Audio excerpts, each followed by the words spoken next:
हरे कृष्णा। आज की भगवद गीता क्लास में आप सबका हार्दिक स्वागत है।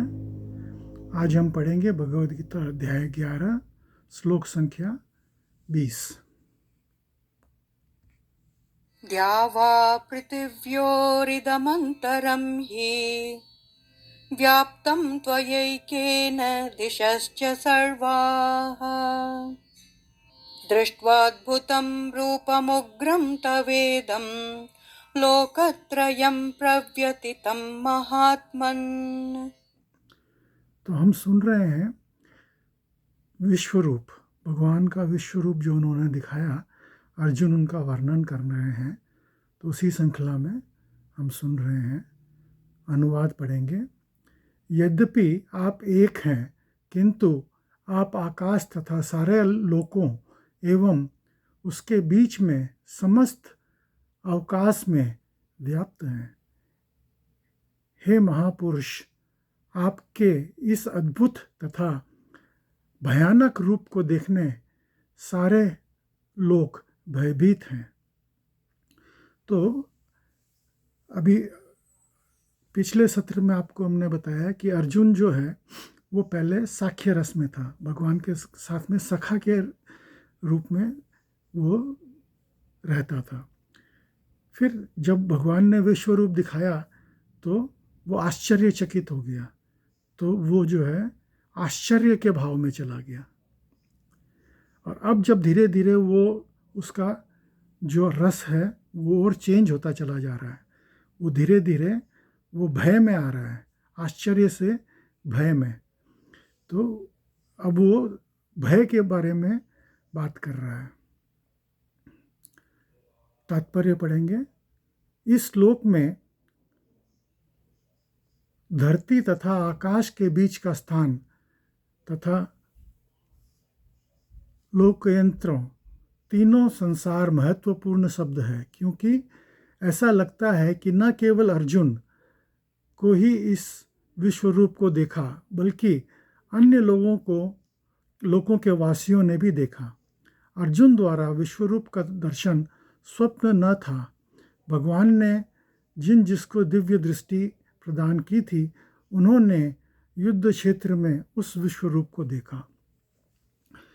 तो कोई ऐसा सोच सकता है कि अर्जुन जो है वो सपने में खो गया और सपने में ये विश्वरूप देख रहा है। नहीं, ऐसा नहीं था, क्योंकि भगवान ने जो तीनों लोकों के अंदर, 14 भुवन के अंदर जो लोग क्वालिफाइड थे, जिनको ये भगवान का रूप देखने के लिए जिनकी क्षमता थी, भगवान ने उन सबको भी दिव्य चक्षु दिए थे ताकि वो भी इस रूप को देखें। और वो लोग भी सब देख रहे थे भगवान के इस रूप को। ये बात अलग है कि युद्ध भूमि के अंदर किसी और को भगवान का ये रूप दिखाई नहीं दिया। हाँ, संजय को क्योंकि दिव्य दृष्टि वेदव्यास जी से मिली हुई थी, इसलिए उनको दिखाई दे रहा था और वो उसका वर्णन धृतराष्ट्र को करके सुना रहे थे।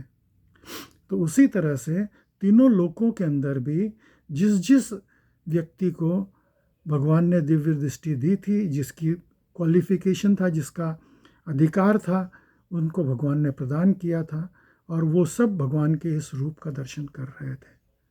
और वो लोग सब भयभीत हो रहे थे, अर्जुन जैसा बता रहे हैं। अगला श्लोक पढ़ेंगे। अमीहि त्वां सुरसङ्गा विशन्ति केचिद् भीता प्राञ्जलयो गृह्णन्ति स्वस्तीत्युक्त्वा महर्षि सिद्धसङ्घाः स्तुवन्ति त्वां स्तुतिभिः पुष्कलाभिः। अनुवाद। देवों तथा सारा समूह आपकी शरण ले रहा है और आप में प्रवेश कर रहा है। इनमें से कुछ अत्यंत भयभीत होकर हाथ जोड़े आपकी प्रार्थना कर रहे हैं। महर्षि, योगी तथा सिद्धों सबके समूह कल्याण हो कहकर वैदिक स्तोत्रों का पाठ करते हुए आपकी स्तुति कर रहे हैं। तो ये चीज़ हम लोगों ने जब प्रहलाद महाराज के समय भगवान ने नरसिंह अवतार लिया था, तब भी हमने इस चीज़ को अनुभव किया था कि जितने भी देवी देवता वो लोग सब भगवान के भयानक रूप को देख करके भयभीत हो रखे थे और कोई भी भगवान के आसपास जाने की हिम्मत नहीं कर रहा था। वो लोग सब जो है दूर से ही खड़े होकर के भगवान की स्तुति कर रहे थे। लेकिन भगवान के भक्त जो हैं वो भगवान को किसी भी रूप में पहचानते हैं, बोले ये तो मेरे प्रभु हैं, ये तो मेरे स्वामी हैं, और वो बड़े प्रेम से उनसे पास चले जाते हैं। उनको भगवान से डर नहीं लगता, क्योंकि वो तो उनसे प्रेम करते हैं। जिससे हम प्रेम करते हैं उनसे हम डर किस बात का। तो प्रहलाद महाराज से जब कहा गया कि अरे आपके लिए तो ये भगवान प्रकट हुए हैं, आप इनको शांत करिए, तो प्रहलाद महाराज जो है बड़े प्रेम से उनके पास चले गए और भगवान ने उनको अपने गोद में बिठा लिया, तो उनको भय नहीं लगता। तो यहाँ पे ये चीज़ प्रूव हो रही है कि कई लोगों ने भगवान के इस दर्शन को किया और दर्शन करके और वो भयभीत हो रहे थे। अगला श्लोक पढ़ेंगे। रुद्रादित्या वसवो ये च साध्या विश्वेश्विनौ मरुतश्चोष्मपाश्च गन्धर्वयक्षासुरसिद्धसङ्घा वीक्षन्ते त्वां विस्मिताश्चैव सर्वे। अनुवाद। अब इसमें कौन कौन है? शिव के विविध रूप, रुद्रगण, जितने भी शिव जी जो हैं वो रुद्र की कैटेगरी में आते हैं। वसु, आदित्यगण, जो अदिति के पुत्र हैं आदित्यगण। साध्य, विश्वदेव, दोनों अश्विनी कुमार, ये जो वैद्य की कैटेगरी के लोग हैं, अश्विनी कुमार। मरुदगण और पितृगण, गंधर्व, यक्ष, असुर लोगों ने भी भगवान के दर्शन किए, जिनको जैसे बलि महाराज वो दैत्य कुल से हैं, तो प्रहलाद महाराज, उन लोगों ने भी भगवान के दर्शन किए। सिद्ध देव, सभी आपको आश्चर्यपूर्वक देख रहे हैं। तो ये सब कैटेगरी के लोग, हर तरीके के लोग भगवान को आश्चर्यचकित होकर के देख रहे हैं और कुछ लोग भयभीत भी हो रहे हैं। अगला श्लोक पढ़ेंगे। रूपं महत्ते बहुवक्त्र नेत्रं महाबाहो बहुबाहुरुपादं बहुदरं बहुदंष्ट्राकरालं दृष्ट्वा लोका प्रव्यथितास्तथाहम्। अनुवाद। हे महाबाहु, आपके इस अनेक मुख, नेत्र, बाहु, जंघा, पांव, पेट तथा भयानक दांतों वाले विराट रूप को देखकर देवतागण सहित सभी लोग अत्यंत विचलित हैं और उन्हीं की तरह मैं भी हूँ। तो देवतागण विचलित हैं, वो लोग भय को प्राप्त हो रहे हैं, और वो अर्जुन भी जो है वो भय को प्राप्त हो रहा है। अर्जुन का रस जो है वो धीरे धीरे सखा से आश्चर्य और आश्चर्य से भय, भयानक की तरफ बढ़ता चला जा रहा है। अगला श्लोक पढ़ेंगे।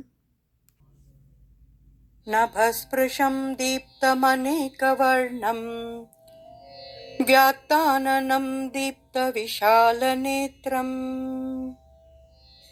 दृष्ट्वा हि त्वां प्रव्यथितान्तरात्मा धृतिं न विन्दामि शमं च विष्णो। अनुवाद। हे सर्वव्यापी विष्णु, नाना ज्योतिर्मय रंगों से युक्त आपको आकाश का स्पर्श करते, मुख फैलाए तथा बड़ी बड़ी चमकती आँखें निकाले देखकर भय से मेरा मन विचलित है। मैं न तो धैर्य धारण कर पा रहा हूँ और न ही मानसिक संतुलन ही पा रहा हूँ। अगला श्लोक पढ़ेंगे। दंष्ट्राकरालानि च ते मुखानि दृष्ट्वैव कालानलसन्निभानि दिशो न जाने न लभे च शर्म प्रसीद देवेश जगन्निवास। हे देवेश, हे जगनिवास, आप मुझ पर प्रसन्न हो। मैं इस प्रकार से आपके प्राय रूप मुख को तथा विकराल दांतों को देखकर अपना संतुलन नहीं रख पा रहा हूँ और सब ओर से मोहग्रस्त हो रहा हूँ। तो अब अर्जुन जो है वो धीरे धीरे इस रूप से वो भय प्राप्त हो रहा है और वो अब भगवान से प्रार्थना करने वाला है, बोला प्रभु मेरे को ये रूप नहीं देखना है। जैसे भक्तगण वो भगवान के द्विभुज रूप को ही देखना चाहते हैं, वो लोग उसी से प्रेम करते हैं। भगवान के जो परम रूप है उसी से ही वो लोग प्रेम करते हैं। वो लोग भगवान के जो विशाल रूप है उससे वो लोग प्रेम नहीं करते। यहाँ तक कि चतुर्भुज रूप को भी वो प्रेम नहीं करते, विष्णु रूप को भी वो प्रेम नहीं करते। ये चीज़ हम लोगों ने रास के समय गोपियों के भाव में हमने देखा। अगला श्लोक पढ़ेंगे। अमी च त्वां धृतराष्ट्रस्य पुत्राः सर्वे सहैवावनिपालसङ्घैः भीष्मो द्रोणः सूतपुत्रस्तथासौ सहास्मदीयैरपि योधमुख्यैः वक्त्राणि ते त्वरमाणा विशन्ति दंष्ट्राकरालानि भयानकानि केचिद्विलग्ना दशनान्तरेषु सन्दृश्यन्ते चूर्णितैरुत्तमाङ्गैः। अनुवाद। धृतराष्ट्र के सारे पुत्र अपने समस्त सहायक राजाओं सहित तथा भीष्म, द्रोण, कर्ण एवं हमारे प्रमुख योद्धा भी आपके विकराल मुख में प्रवेश कर रहे हैं। उनमें से कुछ के सिरों को तो मैं नहीं, आपके दांतों के बीच चूर्ण हुआ देख रहा हूँ। तो भगवान अभी अर्जुन को ये कहेंगे, अर्जुन देखो ये सब को तो मैं ऑलरेडी मार चुका हूँ, तुम देख चुके हो कि मैं इनको कैसे चबा चबा करके खा रहा हूँ।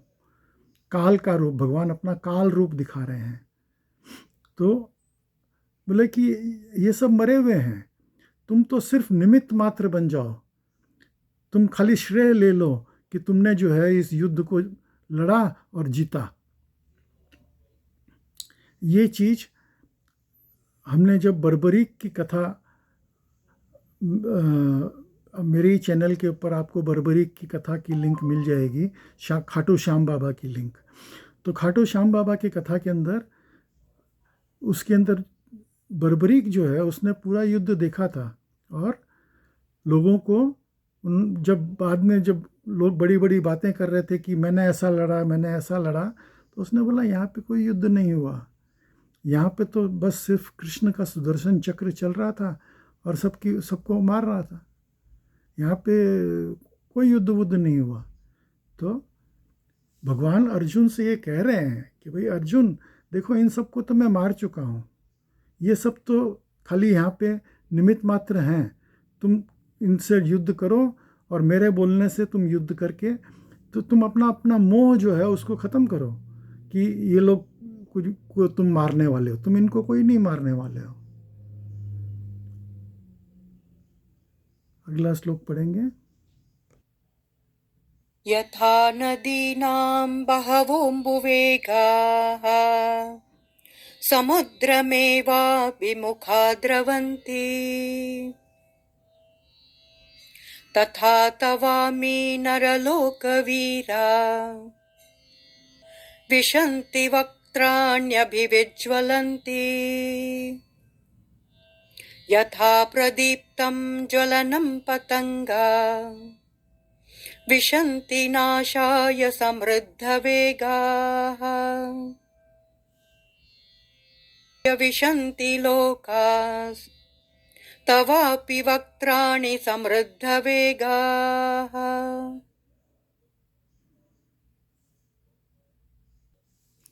अनुवाद। जिस प्रकार नदियों की अनेक तरंगें समुद्र में प्रवेश करती है, उसी प्रकार ये समस्त महान योद्धा भी आपके प्रज्वलित मुखों में प्रवेश कर रहे हैं। मैं समस्त लोगों को पूर्ण वेग से आपके मुख में उसी प्रकार प्रविष्ट होते हुए देख रहा हूँ, जिस प्रकार पतंगे अपने विनाश के लिए प्रज्वलित अग्नि में कूद पड़ते हैं। तो ये सारे लोग तो मरने वाले ही हैं, जो कि भगवान उस अर्जुन को पहले से दिखा रहे हैं।